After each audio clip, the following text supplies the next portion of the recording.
Buenas tardes para todos. Muchas gracias por haber asistido y muchas gracias por permitirme participar en este espacio. Quiero comenzar diciendo que nos encontramos en un momento crítico en la historia. Ante la objetivación de cierto conocimiento científico en la producción de armas de destrucción masiva, armas biológicas, químicas y nucleares, que ponen en riesgo la supervivencia de gran parte de las formas de vida del planeta, frente a la catástrofe medioambiental precipitada por el desarrollo de una tecnología que emplea en sus ramas principales recursos no renovables, una tecnología marcada por la obsolescencia programada y por un desarrollo que tiene la finalidad de extraer plusvalor absoluto y relativo y de generar ciclos de consumismo, más no de mejorar las condiciones de vida, dando paso por consiguiente a mercados donde imperan mercancías enajenadas del concepto mismo de valor de uso, antitéticas al propósito de la organización social del trabajo, que es producir los medios de subsistencia, en tanto que en varias industrias en el capitalismo contemporáneo se producen valores de uso fetichizados, más impuestos ideológicamente que objetivamente necesarios, llegándose a fabricar una inmensa cantidad de mercancías que no satisfacen las necesidades reales de las mayorías y que desde no pocas esferas de la producción contemporánea incluso contribuyen a afianzar lo que Herbert Marcuse denomina la unidimensionalidad del hombre en la sociedad burguesa,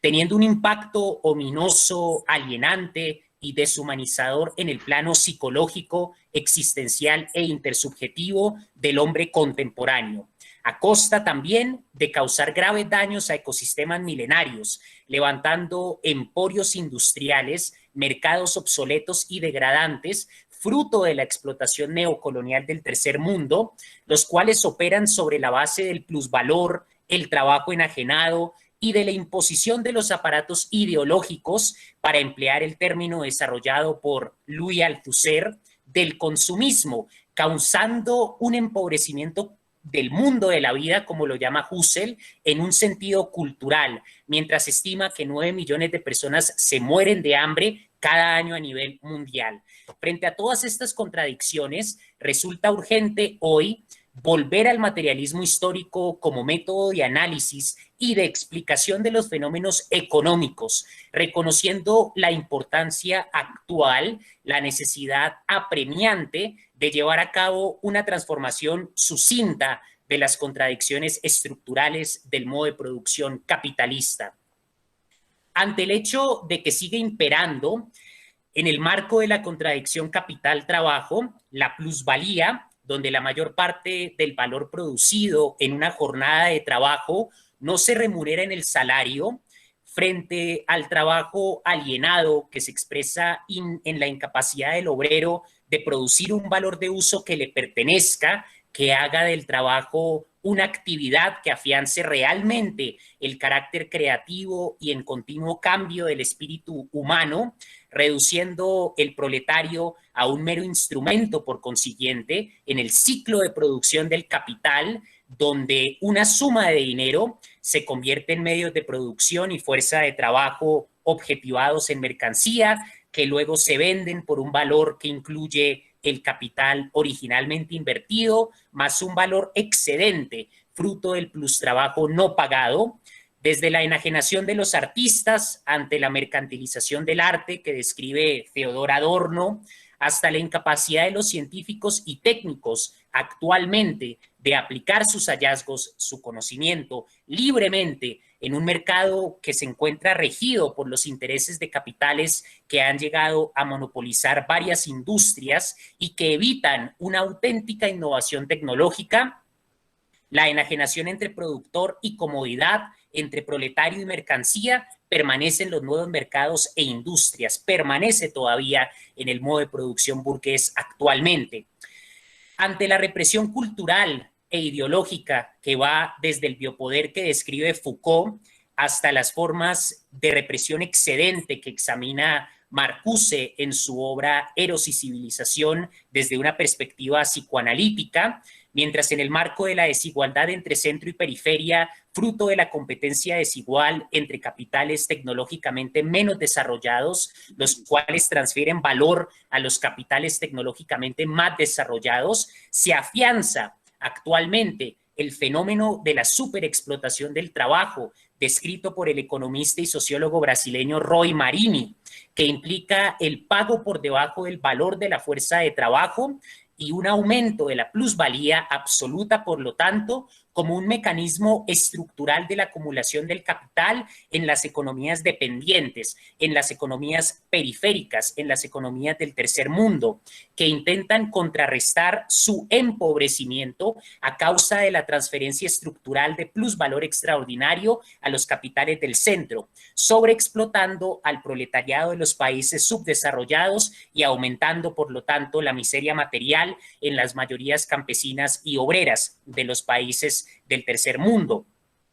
Mientras la brecha entre los pobres y los ricos aumenta como resultado de una creciente centralización de los medios de producción, entre crisis de superabundancia, donde el capital, entendido como valor en movimiento, se paraliza, estallando en desempleos masivos, grandes depresiones económicas y colapsos enteros de la sociedad burguesa, como ocurrió en la crisis de 2008, afectando primero a los barrios más pobres, habitados por minorías raciales en Estados Unidos, por ejemplo, dentro de la lógica urbana del valor que describe el marxista británico David Harvey, para luego llegar la crisis a los barrios de la clase media blanca, haciendo que millones de personas perdieran sus hogares y empleos. Se calcula, como lo muestra en el libro El enigma del capital, el marxista David Harvey, que a mediados de 2007, 2 millones de personas en los Estados Unidos habían perdido sus hogares y otras 4 millones estaban en riesgo de perder sus hogares y muchos millones más habían perdido sus trabajos. Resaltando frente a dicha crisis, como lo hace el marxista David Harvey y en general la tradición que ve todavía las categorías de Marx como vigentes para entender la situación del capitalismo contemporáneo, se resalta frente a estas crisis de superproducción, concretamente frente a la crisis de 2008, el autismo e inutilidad de muchos de los sistemas económicos actuales, que son incapaces de explicar el origen de estas crisis en medio de sus abstracciones matemáticas, mostrando asimismo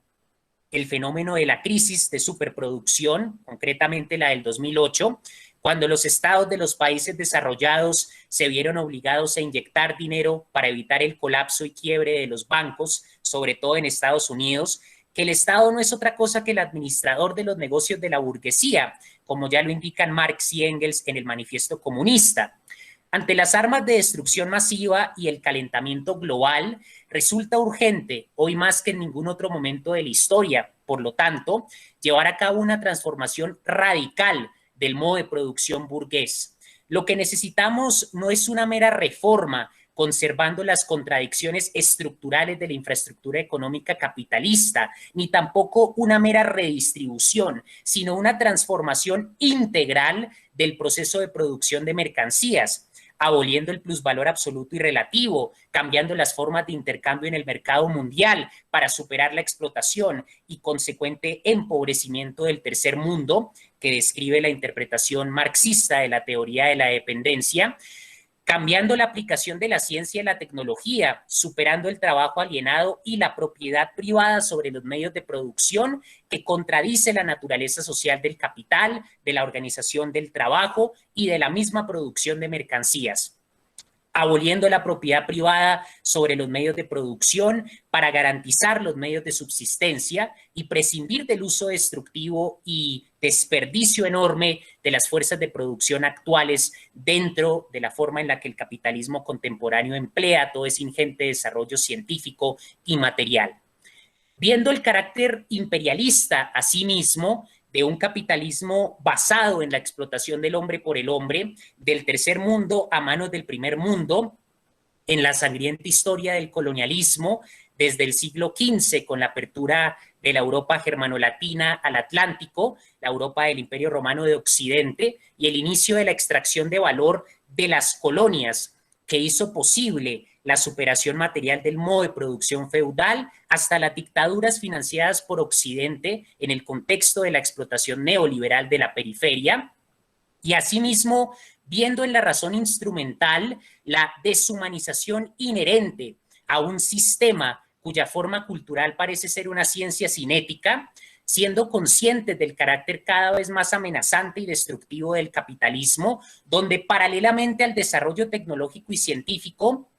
paradójicamente, las condiciones de vida, pese al aparente aumento de la expectativa de vida y los innegables avances en medicina, vemos que las condiciones de vida se ven impactadas negativamente por la falta de ética en la industria alimenticia, por ejemplo, donde se comercializan alimentos genética y químicamente modificados que causan toda clase de problemas en la salud, viéndose reducido al mismo tiempo el bienestar general de las mayorías a causa de la industria farmacéutica, donde podríamos decir que se producen medicamentos más con el interés de vender que de curar enfermedades. Incluso el progreso científico y técnico se ve limitado dentro de la lógica del capitalismo por los mercados donde los dispositivos y aparatos tecnológicos que se producen duran menos de lo que podrían durar solamente con la finalidad de generar ciclos de consumismo insostenibles desde la perspectiva medioambiental. Frente a todas estas contradicciones, resulta útil volver a la obra de Marx, volver al materialismo histórico para pensar nuestra actualidad económica y política, ya que hoy en día no se trata únicamente de la explotación del proletariado o del tercer mundo en el mercado mundial, sino que se trata del futuro del planeta, reconociendo que el futuro de nuestra especie es lo que está en juego. Marx se encuentra en la vanguardia del pensamiento crítico, que dentro de una relación dialéctica entre teoría y praxis, aspira a aplicar la teoría dentro de un proyecto de acción política y en efecto busca transformar la sociedad. Tal y como escribe Marx en la 11ª tesis sobre Feuerbach, hasta ahora los filósofos se han dedicado a interpretar el mundo de diversas formas, pero de lo que se trata es de transformarlo. Desde que en 1831 Marx publica su tesis doctoral sobre la diferencia entre los sistemas filosóficos de la naturaleza de Epicuro y Demócrito, pasando a sus numerosos artículos críticos frente al régimen monárquico-feudal de Prusia en la revista La Gaceta Renana y luego en la Nueva Gaceta Renana, pasando por sus cuadernos de París, la Sagrada Familia, las tesis sobre Feuerbach, la ideología alemana y los manuscritos económico-filosóficos de 1844, hasta llegar al Manifiesto Comunista publicado en 1848, la obra del autor del Capital es sumamente amplia, pero si bien sus escritos de juventud, donde desarrolla su crítica al idealismo de Hegel, al materialismo de Feuerbach, al socialismo utópico de Proudhon, examinando la lucha de clases en Francia, reflexionando sobre la religión y el derecho. Pese a que estos escritos de juventud son sumamente importantes, el corazón de la obra de Marx se encuentra en su crítica a la economía política burguesa, que empieza a perfilarse en la ideología alemana, pero que realmente se desarrolla rigurosamente a partir de la contribución a la crítica de la economía política en los Grundrisse y sobre todo en el Capital. Por ese motivo, en la presente intervención voy a reconstruir algunos conceptos fundamentales del proceso de producción y circulación del capital que desarrolla Marx, manteniendo que lo verdaderamente crucial de su obra se encuentra en el Capital, mostrando por tanto la importancia de volver a los 3 tomos de Das Kapital como un referente imperativo, imprescindible para pensar el capitalismo contemporáneo y el asunto crucial de una acción política de carácter revolucionaria. Comenzando por el análisis del capitalismo que realiza Marx en su magna obra, conviene enunciar como punto de partida el ciclo del capital, entendido como una relación social de producción y como valor en movimiento. Dicho ciclo del capital comienza con la transformación de una suma de dinero en medios de producción y fuerza de trabajo, que constituye la primera fase del movimiento recorrido por el quantum de valor que va a funcionar como capital. Esta primera fase, donde el dinero se transforma en medios de producción y fuerza de trabajo, toma lugar en el mercado, dentro de la esfera de la circulación. La segunda fase del movimiento es el proceso de producción propiamente del capital y consiste en convertir los medios de producción por medio del trabajo útil, que es definido como un gasto de fuerza de trabajo humano, con el objetivo de producir un valor de uso específico, una mercancía en particular. Se objetiva en mercancías cuyo valor excede el de sus partes constituyentes en la segunda etapa del ciclo del capital, que es el proceso de producción, conteniendo, por tanto, esos valores de uso o mercancías que se producen, el capital originariamente invertido, más un plusvalor que es fruto de lo que Marx llama plus trabajo, que es la mayor parte de la jornada de trabajo, donde se objetiva vida humana del proletario en un valor no remunerado en el salario.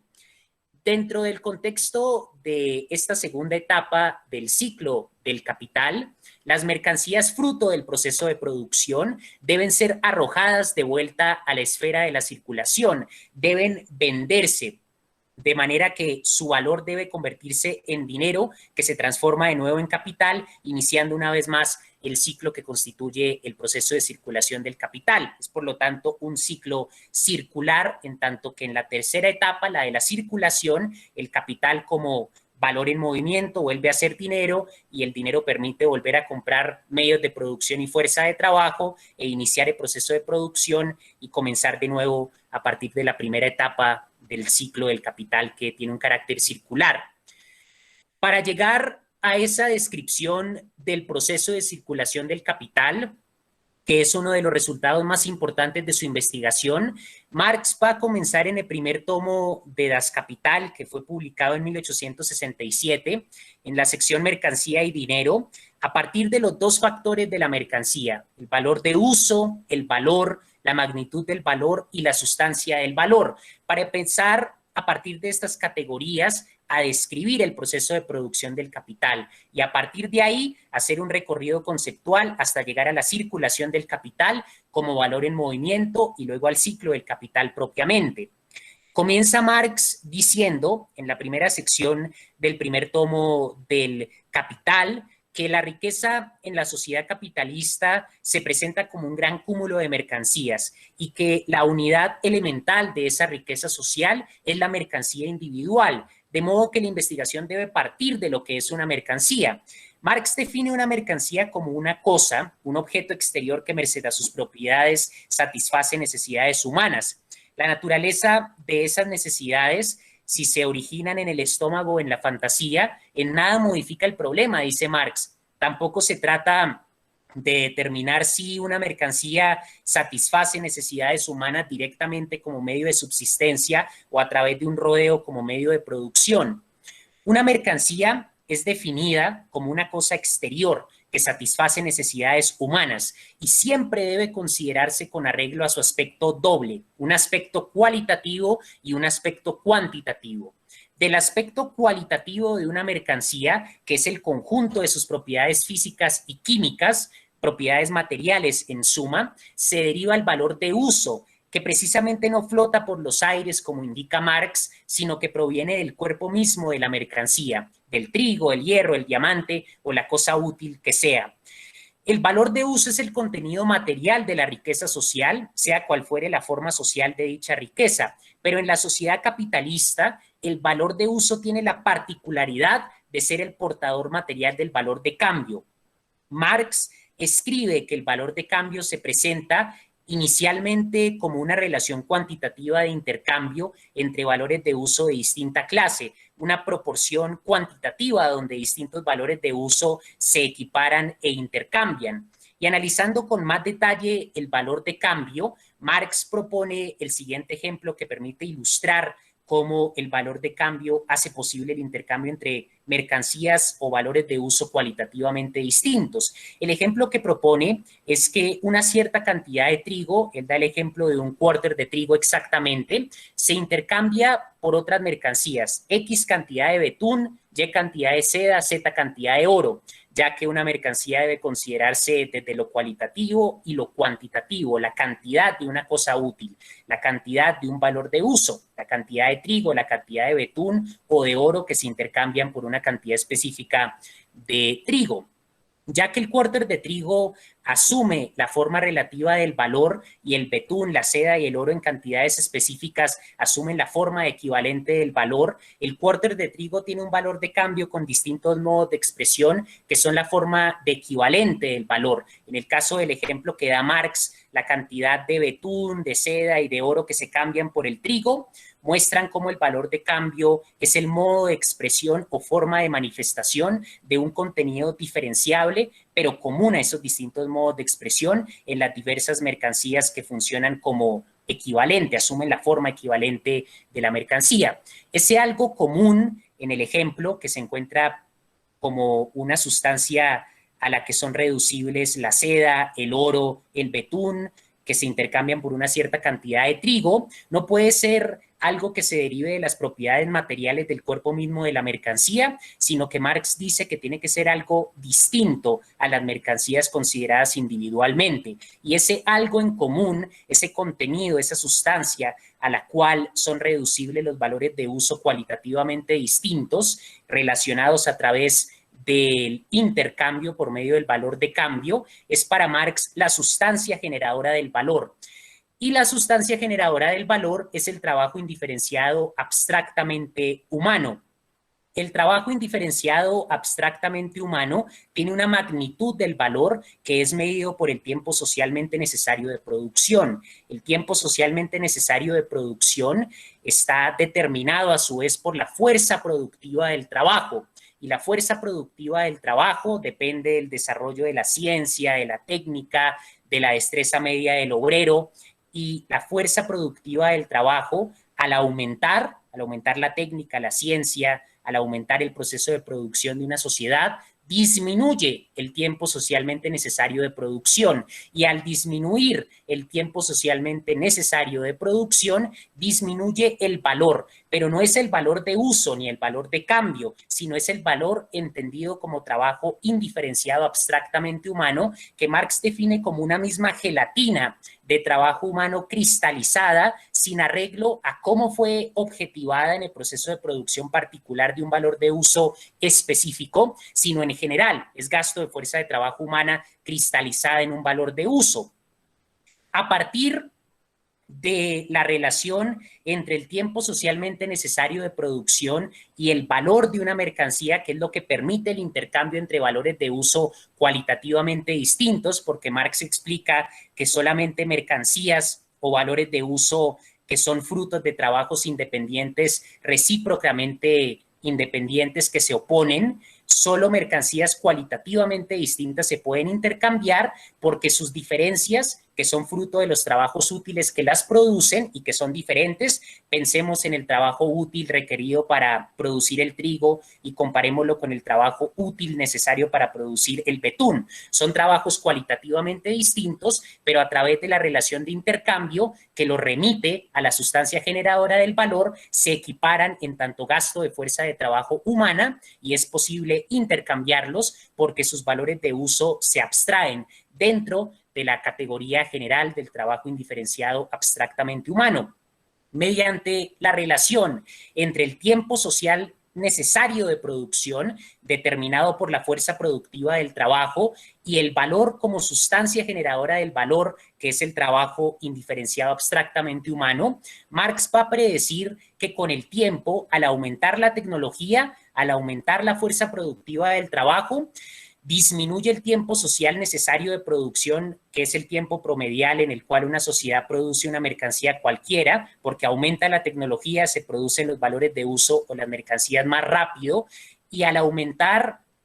esa capacidad productiva del trabajo, se reduce el tiempo socialmente necesario de producción, y ya que el tiempo socialmente necesario de producción determina la magnitud del valor, el valor como vida humana objetivada disminuye. Por lo tanto, la tasa de ganancia de los capitalistas, que se deriva del plusvalor, ese valor excedente producido en el plustrabajo no remunerado en el salario y que al añadirse al capital originalmente invertido en el ciclo del capital permite un beneficio, una ganancia al burgués porque no paga ese valor producido en el plustrabajo, se va perdiendo esa tasa de ganancia. Entonces, para evitar una crisis, porque si se pierde la capacidad de extraer plusvalor, pues las mercancías solo van a contener el capital originalmente invertido y no va a haber una tasa de ganancia. Para contrarrestar esa crisis fruto de la disminución de la extracción de plusvalor, de la disminución del valor en una mercancía, al disminuir el tiempo social necesario de producción y aumentar la fuerza productiva del trabajo, los capitalistas se ven obligados o bien a incrementar el proceso de fetichización del capital o bien a extraer plusvalor por medio del plusvalor relativo, que difiere del plusvalor absoluto. El plusvalor absoluto es aumentar la jornada de trabajo para incrementar el plus trabajo y aumentar la cantidad de valor excedente extraído en una jornada laboral y no pagado en el salario. Y el plusvalor relativo tiene que ver con disminuir el salario en proporción a esa disminución de valor fruto del desarrollo tecnológico. Por lo tanto,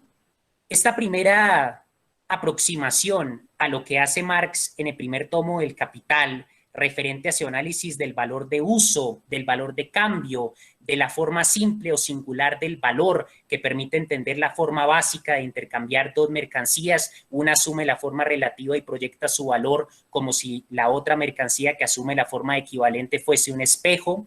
y permitiendo entender la distinción entre la forma natural de una mercancía y la forma del valor, entendiendo el concepto de plus trabajo, de plus valor absoluto y relativo y su relación con el tiempo social necesario de producción y la fuerza del trabajo, para llegar finalmente al ciclo del capital. Podemos decir que constituye uno de los primeros y más vigentes aportes del materialismo histórico a la hora de explicar la infraestructura económica burguesa. Habiendo explicado de manera muy breve, porque es una construcción conceptual muy amplia, llena de muchas categorías, esa teoría del valor de Marx, que desarrolla en 1867 en el primer tomo del Capital, quisiera a continuación referirme a algunos de los problemas de investigación actuales en el plano teórico que muestran la vigencia de esas categorías y conceptos desarrollados por Marx. Uno de los primeros problemas más relevantes contemporáneos del análisis del capitalismo que permite ver la vigencia de las categorías de Marx lo encontramos en el problema del intercambio desigual entre centro y periferia. Y es que en los años 70, el sociólogo y economista brasileño Roy Marini desarrolla una interpretación marxista de la teoría de la dependencia, y va a explicar Roy Marini que hay una transferencia estructural de valor de los capitales tecnológicamente menos desarrollados a los capitales tecnológicamente más desarrollados del centro. Y fruto de esa transferencia estructural de valor en el marco del intercambio de mercancías en el mercado mundial, las burguesías periféricas o del tercer mundo se empobrecen, su tasa de ganancia se disminuye porque extraen o transfieren valor a los capitales con los cuales compiten en el mercado mundial marcado por un esquema de explotación neocolonial llamado neoliberalismo. Y para contrarrestar ese empobrecimiento, las burguesías periféricas, según Roy Marini, recurren a la superexplotación del trabajo, que implica pagar por debajo del valor la fuerza de trabajo y aumentar la extracción de plusvalía. Pero hubo un debate entre marxistas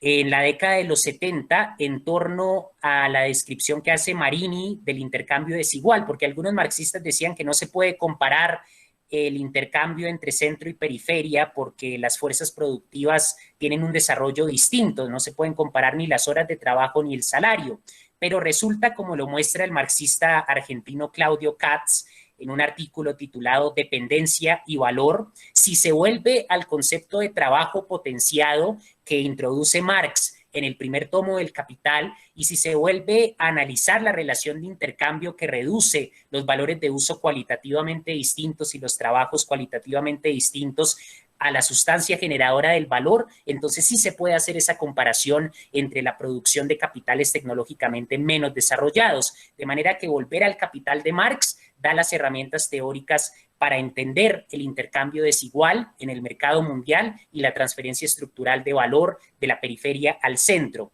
El otro fenómeno crucial,